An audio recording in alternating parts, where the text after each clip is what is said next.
മഹാപ്രളയത്തിൽ അവൻ കിടന്നു എന്നാണ് മഹാവിഷ്ണുവിനെ കുറിച്ചാണ്. അദ്ദേഹം ശരിക്ക് വലത് കാലിന്റെ പെരുവിരൽ ഇടത് കൈകൊണ്ട് പിടിച്ചിട്ട് നുണഞ്ഞുകൊണ്ട് കിടന്നു ആലിലയിൽ. എത്രയോ കാലം കഴിഞ്ഞപ്പോൾ അദ്ദേഹത്തിന് എന്താണെന്നുള്ളൊരു സന്ദേഹം തന്നെ ഉണ്ടായി. അപ്പൊ അദ്ദേഹം ശരിക്കും ആദ്യമായിട്ട് അദ്ദേഹം വിശ്വത്തിനോട് ചോദിച്ചത് ഹൂ ആം ഐ എന്നാണ്. അപ്പൊ വിശ്വാസിയെ സംബന്ധിച്ച്, വിശ്വാസ സംഹിതയെ സംബന്ധിച്ച് അമ്പലം എന്ന് പറയുന്ന പൂപുരം മുതൽ സഹസ്രാരപത്മം പൂജിച്ചിരിക്കുന്ന പ്രതിഷ്ഠിച്ചിരിക്കുന്ന വിഗ്രഹം വരെയുള്ള ഒരു ചാനലൈസിംഗ് ആണ്.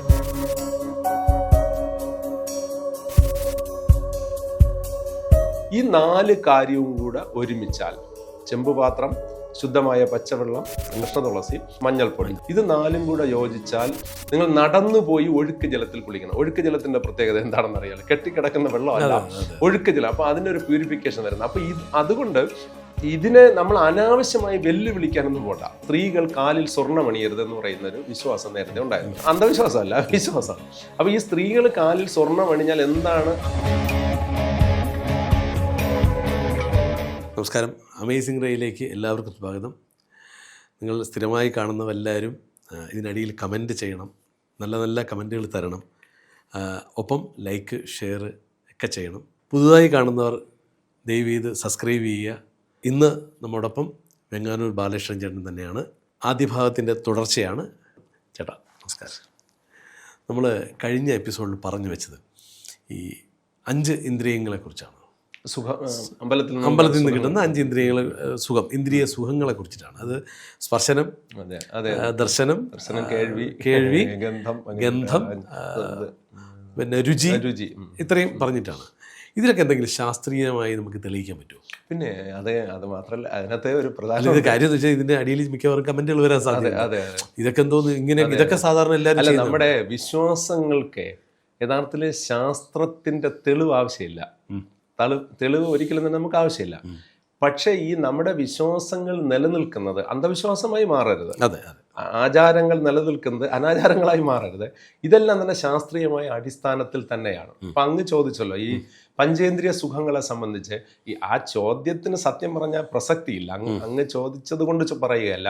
ചോദ്യങ്ങൾ 3 തരത്തിലാണ്. 1 ഉത്തരമുള്ള ചോദ്യം, 2 ഉത്തരമില്ലാത്ത ചോദ്യം, 3 ചോദ്യമല്ലാത്ത ചോദ്യം. പിന്നെ അറിയാനുള്ള ചോദ്യം, ആഗ്രഹമുണ്ട്. ചില എന്നെ പോലുള്ള കുറെ പേരുണ്ട് അറിയാൻ ആഗ്രഹിക്കുന്നത്. എന്നെ പോലെയല്ല, നമ്മളെല്ലാവരും ഒരുപോലെ തന്നെയാണ്. അപ്പോൾ ഇതിന്റെ അടിയിൽ വരുമ്പോഴേ ആളുകൾ ചിലപ്പോൾ ചോദിക്കും അതിലൊക്കെ എന്തെങ്കിലും ശാസ്ത്രീയത. ഇത് യുക്തിവാദികൾ ചിലപ്പോൾ, യുക്തിവാദികളല്ല നമ്മള്, അല്ല സാധാരണ ആളുകളും ചോദിക്കും ഉണ്ടോ. അതെന്താണെന്നറിയാമോ? ഒന്നാമത് ഈ മനുഷ്യന്റെ സൃഷ്ടി എന്ന് പറഞ്ഞാൽ സംശയാലുവായിട്ടാണ് സൃഷ്ടിച്ചിരിക്കുന്നത്. ഈ ദേവതാ സൃഷ്ടി പോലും അങ്ങനെയാണ്. അങ്ങേക്കറിയാലോ, ഈ പാരാവാരത്തിൽ മഹാപ്രളയത്തിൽ അവൻ കിടന്നു എന്നാണ് മഹാവിഷ്ണുവിനെ കുറിച്ചാണ്. അദ്ദേഹം ശരിക്ക് വലത് കാലിന്റെ പെരുവിരൽ ഇടത് കൈകൊണ്ട് പിടിച്ചിട്ട് നുണഞ്ഞുകൊണ്ട് കിടന്നു ആലിലയിൽ. എത്രയോ കാലം കഴിഞ്ഞപ്പോൾ അദ്ദേഹത്തിന് എന്താണെന്നുള്ളൊരു സന്ദേഹം തന്നെ ഉണ്ടായി. അപ്പൊ അദ്ദേഹം ശരിക്കും ആദ്യമായിട്ട് അദ്ദേഹം വിശ്വത്തിനോട് ചോദിച്ചത് ഹൂ ആം ഐ എന്നാണ്. ആരാണ് ഞാനെന്നാണ് അദ്ദേഹം ചോദിച്ചത്. അപ്പൊ അന്ന് മുതൽ സംശയാലുവാണ്. പക്ഷെ അദ്ദേഹത്തിന് ഉത്തരം കിട്ടി. നീ മഹാവിഷ്ണു, നിന്റെ പൊക്കിൾ കുടിയിൽ നിന്നും ബ്രഹ്മാവും പിന്നെ സകല ചരാചരങ്ങളും സൃഷ്ടിക്കപ്പെടുമെന്നൊരു ഉത്തരം കിട്ടി. ആ ഉത്തരം കൊടുത്തത് ആരെന്നറിയാല, അതൊരു സ്ത്രീ ശബ്ദമായിരുന്നു, ഒരു അശരീരിയായിരുന്നു. അപ്പൊ അത് അപ്രാപ്യമായൊരു ഇതാണ്. അതിനെയാണ് സ്വാഭാവികമായിട്ട് വിശ്വാസികൾ ആദിപരാശക്തി എന്നൊക്കെ വിളിക്കുന്നത്. അപ്പം വിഷ്ണുവിനും അപ്പുറത്തേക്ക് നിലനിൽക്കുന്ന ഒരു സംഭവഗതിയുണ്ട് നമ്മളെ സംബന്ധിച്ച്. അതുപോലെ തന്നെ ഭഗവാൻ വിഷ്ണു പോലും സംശയാലുവായിരുന്നു. പിന്നെ കേവലം മനുഷ്യരായ നമ്മളെ സംബന്ധിച്ച് നമുക്ക് ഈ സംശയത്തിന്.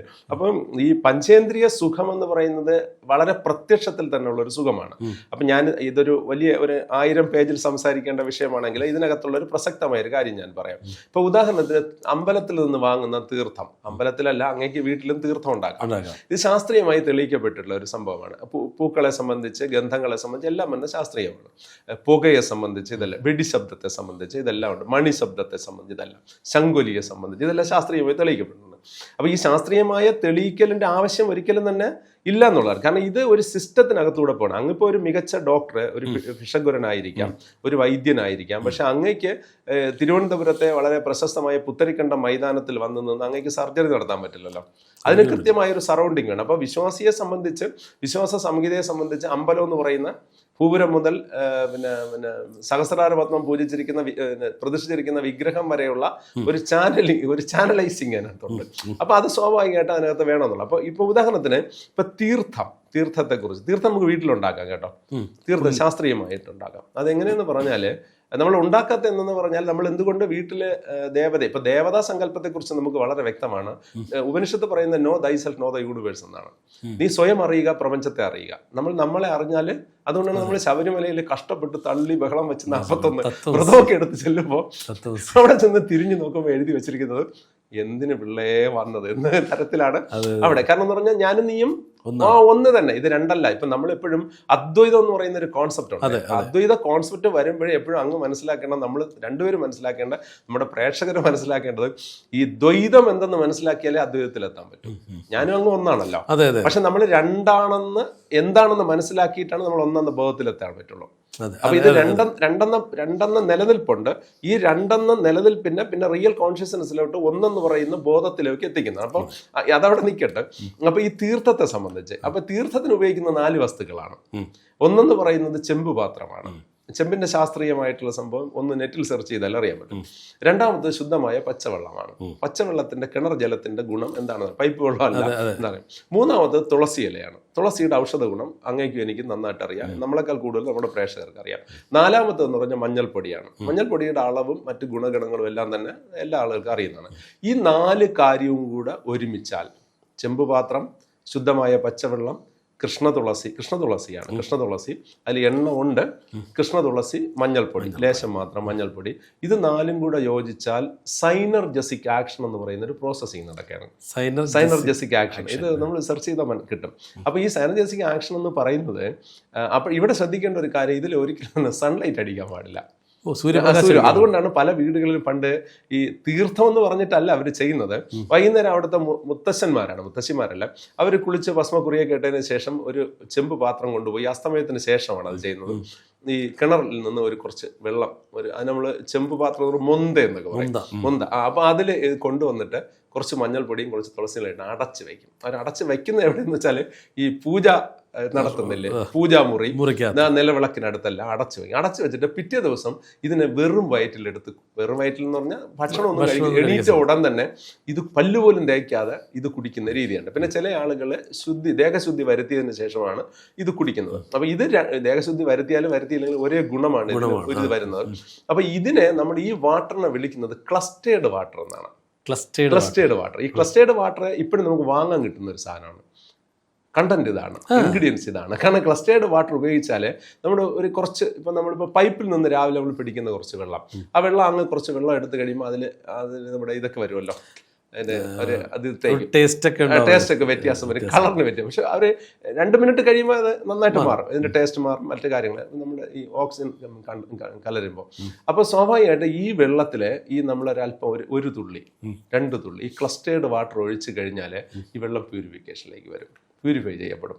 ഈ പൈപ്പ് വെള്ളം മനസ്സിലാവും. അത് കിണർ വെള്ളത്തിൽ നിന്ന് നമുക്ക് ചെയ്യാൻ പറ്റുന്നുള്ളൂ. അപ്പൊ അത് കിണർ വെള്ളത്തിലേ ചെയ്യാൻ പറ്റുള്ളൂ. കാരണം അല്ലെങ്കിൽ വെള്ളം അത്ര ശുദ്ധീകരണ സംഭവം അല്ല എന്നുള്ളതാണ്. അപ്പൊ ഇത് സങ്കല്പമല്ല, പക്ഷെ നമ്മളിപ്പോ ദേവതയെ സങ്കല്പിക്കുന്നത് കിണർ വെള്ളത്തില് കൂടുതൽ മിനറൽസ് കൂടുതലാണ് മാത്രമല്ല. പക്ഷെ ഇപ്പോഴുള്ള സാഹചര്യത്തിൽ ഇപ്പം സിറ്റിയിലൊക്കെ താമസിക്കുന്ന സ്വാഭാവികമായിട്ട് നല്ല വെള്ളം കിട്ടാനുള്ള സാധ്യത കുറവാണ്. പക്ഷെ എങ്കിൽ പോലും ഇതൊരു സിസ്റ്റമാണെന്നുള്ളതാണ്. എങ്കിൽ പോലും ഇതൊരു സിസ്റ്റം. ഇപ്പൊ നമുക്ക് തന്നെ നേരത്തെ നമ്മുടെ വിശ്വാസം, ഞാൻ എന്റെ താളിയോലയിൽ ഇത് വളരെ ഗൗരവമായിട്ട് പറയുന്നുണ്ട്. അതുകൊണ്ടാണ് അത് എല്ലാ ഭാഷയിലും 9 ഭാഷയിലും താളിയോല സ്വീകരിക്കപ്പെട്ടതിന്റെ കാരണം അതാണ്. ഇപ്പൊ രാവിലെ പ്രഭാതത്തിൽ ഇപ്പൊ എണീക്കുന്നതിനെ കുറിച്ച് ഒരു സിസ്റ്റം ഉണ്ടല്ലോ, വലതുവശം തിരിഞ്ഞെണീക്കണം, എണീറ്റിരിക്കണം, അറിയാമല്ലോ. ഇപ്പൊ അറ്റാക്ക് വരുന്നത്, ഈ സൈലന്റ് അറ്റാക്ക് വരുന്നതൊക്കെ അങ്ങനെയാണ്. അപ്പൊ ഇതിനു ശേഷം നടന്നു പോയി ഒഴുക്ക് ജലത്തിൽ കുളിക്കണം എന്ന് പറയുന്ന ഒരു സങ്കല്പമുണ്ട്.